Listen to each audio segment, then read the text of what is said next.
Ало, Джорджета? Абе, ние с тия подаръци няма, можем да си вържим гащите, бе. Откъде да знам какво да подарям? За децата по земята най-хубаво, когато има бомбони, баклави. Не, нямаме календари. Дай нещо ти там. Какво имаш? Лукчета. Трябват ми около колко да ми? Трябва 3-4 милиарда лукчета. Ще стигнат.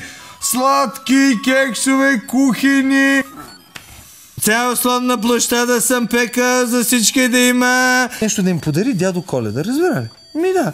Виж там нещо, какво ще да е. Шушулка някаква, да. Какво ти кажа? Балонче. Чакай, ще префърна на другата линия. Ало! Колко струва? 500 лея! Бати телевизорите! Да не е Наоми Кембъл този телевизор, бе! Как така няма календари, бе? Казал съм винаги, вижте, напечатате малко повече календари. Мързеливи ли или пути такива? Ало, бабо Коледа? Абе, тук ми дойде един вариант. Я виж, дойдоха ли някакви пари от тия, бе, от авторските права? Тия, бе, телекомуникационните компании, газираните напитки. От Коледа автор? Му майката. До тебе ли е това, склададжията? Я ми го дай за малко, дай ми го. 3 дена ги въртях тия чорапи. Искам ти кажа, че изпускаш много яко парти.